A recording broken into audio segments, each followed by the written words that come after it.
Civilians was one of the ways Human Rights Watch and Doctors Without Borders described how Bahraini forces, backed by Saudis, have chokeholded Bahrainis, similar to what Israelis are doing against Palestinians in the occupied territories.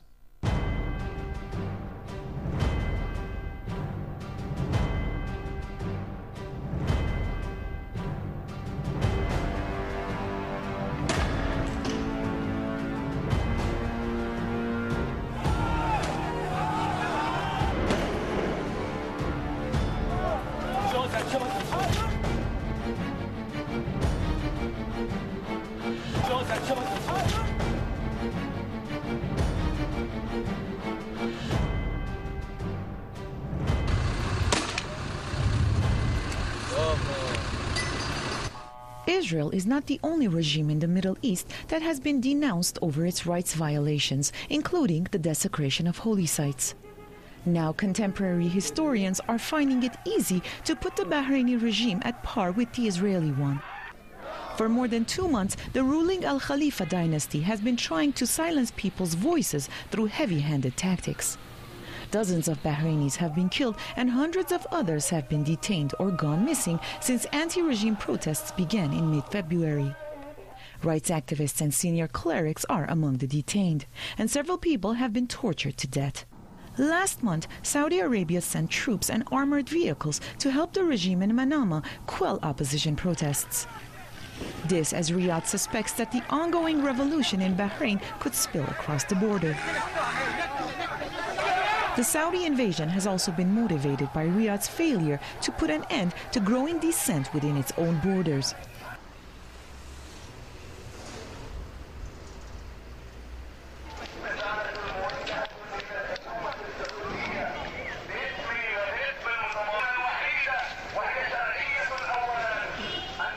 But anti-regime protests have continued across Bahrain despite the Saudi occupation.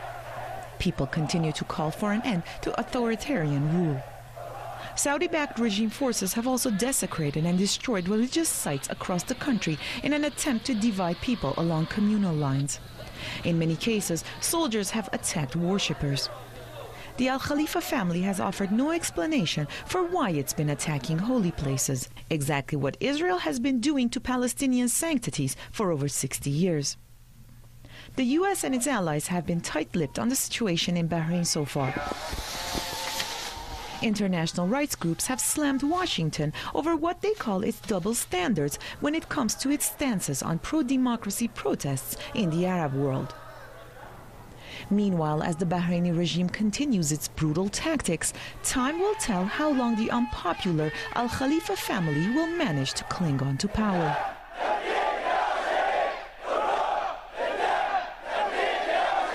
So I wondered why it was that my government was not speaking out about the abuses in Bahrain.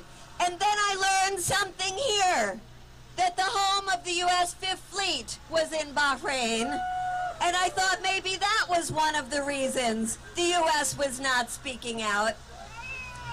And then when I saw peaceful protesters rising up in Bahrain, just as they have all over the Arab world, I know that my government took 30 years before it condemned Mubarak in Egypt. But I thought perhaps we had learned a lesson. And then when I hear my government saying Gaddafi must go, I wonder, why are they not saying the Al Khalifa regime must go? And then I realized that my government continues to sell weapons to the government of Bahrain. And then I discovered that the U.S. government is not only selling weapons to the Saudis, but has the largest $60 billion weapons deal in the history of weapons sales. And as you know only too well, those very weapons sold by the United States to the Saudi regime are being used against the peaceful protesters in Bahrain. Lauren Booth, meanwhile, from the program, comments at some news on the King Hamad of Bahrain, which may be a sign that he is preparing for departure. Blood is being shed to the sound of the international community shrugging its shoulders. How many more weeks are we going to have to say that? Now 32 doctors have been arrested and detained by Bahrain's police. Why? For helping the injured. Another abuse of international law. Still, it looks like King Hamad bin Isa Al Khalifa and his cronies may see that the game is up because he's allegedly moved $42 billion into Swiss banks since the protests began. What does that mean? Imagine using the image of running over people as a slogan to sell a car. Well, that's what Israel's Subaru did, explained in this entry on PressTV.ir.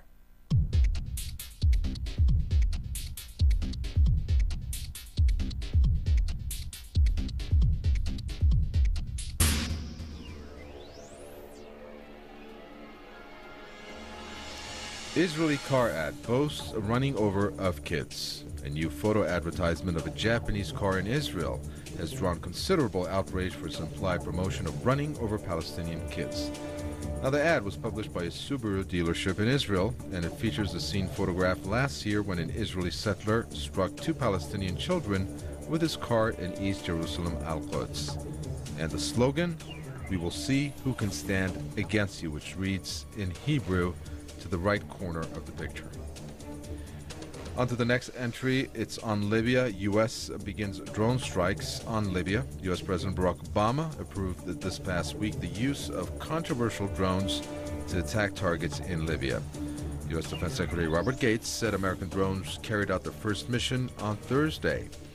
Now, this is while France, the UK, and Italy sent military advisors to Libya for the first time, in a sign that many cite to be the same as boots on the ground, which is against UN Resolution 1973. And that's all for this week's edition. Please don't forget to send us any questions or comments. Love to hear from you. The address, realitycheck@presstv.ir.